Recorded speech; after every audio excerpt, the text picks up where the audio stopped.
Hello and welcome to another Doctor's Assistant 1 video, and today I'm doing a review of the 12th Doctor Ghost Story issue 4, which is the last issue in this mini-series. I thought it was a 5-part mini-series, but it's only 4. Maybe that's why it felt rushed, maybe. I'll be honest, I don't know, I have mixed feelings about it, and it would be interesting to do a retrospect on this one, but then again, to be fair, I always say I'll do retrospects of Doctor Who comic book series of sorts, and then that never happens. I'll be honest, I really do like this cover a lot more than some of the previous ones, primarily because I feel like this one's a lot more toned down, and a lot more simplistic in its colour palette and or scheme and or just the way it looks. You know, you could argue it looks a bit too bland, but sometimes less is more, sometimes it's not. It just depends on the kind of person you are. And that, you got the Doctor Who logo there, BBC, the 12th Doctor Ghost Stories, who it's by and stuff. Then you got the barcode with the 04, issue 4 and all that. Then on the inside you've got the previously bit, the Titan Comic website, Twitter and Facebook. I own the Doctor, Grant and Lucy. Then you've got on the back a advertisement for the new 12th Doctor Year 3 stuff that seems to have Bill in it, which is really cool. Really kind of want to pick those up because, you know, Bill's awesome and that, and I loved her in Series 10. So advertisements for Torchwood stuff. The previous issue, I think, thing saying that you can get them on digital devices, variant covers, which, to be fair, I still think the normal cover is the best one. What's out this month by Titan Comics?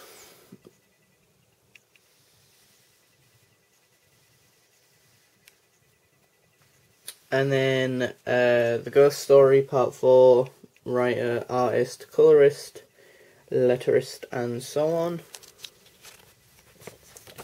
And then a advertisement-y thing for the graphic novels of sorts. So it was interesting. I mean, it was one of the easier reads that I've had to read from the Titan Comic range of sorts of the Doctor Who ones.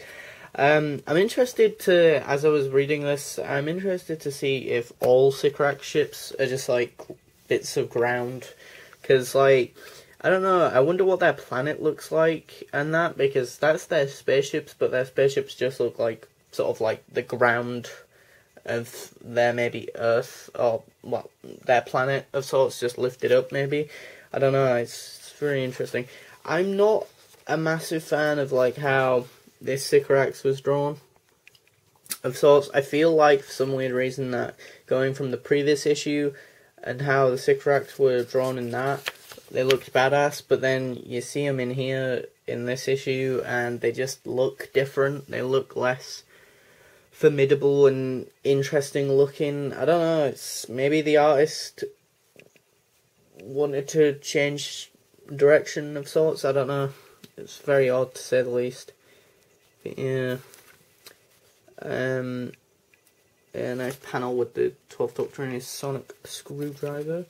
Epic panel, one panel sort of thing of like ship blowing up. Spoiler alert, the ship blows up. And yeah.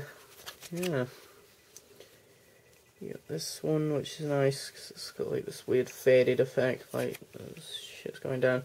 I really like this. This is like recalling some of the other past events of sorts. It's nicely done. I'll be honest, I originally thought when reading this that these would be the Headless Monks. They're not. I'm kind of disappointed, to be honest. I kind of like the Headless Monks. One of the very few things, or one of the few things, and or one of the cool things from the Stephen Moffat era, I think, the Headless Monks, and quite a few other monsters of sorts, you know, like the Whispermen. I thought they were pretty cool, as well as the Silence, but yeah. Just these sort of little square little boxes of sorts, but very effective in just sort of encapsulating little snippets of previous events. Really cool. panel of this epic behemoth of a ship, and that really cool effect here, actually, visual effect, like really nice like thing. I'd not really taken that much time to notice it when first reading it, but I'll be honest, that is in retrospect one of my biggest gripes, I guess, of this issue. The way that he gets rid of the crystal of sorts is very easy, very quick, but then I guess you could argue, considering what happens at the end, something else happens at the end, and that you could argue maybe that's why. So I don't know, I'm a bit iffy on that. So, but I don't know, I mean, they wrap up the Sycorax thing fairly quickly with the ship explodes, spoiler alert, and then they move on a bit, and then it just sort of ends, and yeah, I don't know, I mean, I think maybe it could have worked a bit better as a 5-part miniseries, but I guess considering this is the only real Doctor Who comic book we've ever really had that is a 5-part miniseries, well, 4-part, should I say, or just a miniseries that isn't directly related to the Doctor as the main character, really. So I guess from their perspective, they were playing it by the ear and playing it safe. So because they weren't sure whether or not it was gonna do well and sell well. So, but if it has, I think there's no doubt in my mind that they'll do more. But with what characters, I have no idea. But, I mean, a very odd choice to pick this character, really. I don't feel like anyone was massively like, oh my god, after Dr. Mysterio, oh my god, I need to see more of Grant and all that. I mean, I'm surprised these didn't come out sooner from that episode, and that, or sort of leading, well, I was going to say leading up to that episode, but then again, you don't have the context of the actual episode then, though. But yeah, I'm surprised they didn't do them sort of before Series 10, but between The Return of Dr. Mysterio and Series 10. I'm surprised they didn't release them then, because I think that would have helped probably. But considering now that they've released sort of after Series 10, more than likely most people have probably forgotten about the Dr. Mysterio episode and have moved on. But I mean, they're supposed to be doing some with the Doctor's daughter, I think, sort of series of comic books with her maybe in them, with the 4th Doctor, maybe, I think. That's something that my friend over at Nerd Central had tagged us in on Facebook. But yeah, I think this one was okay.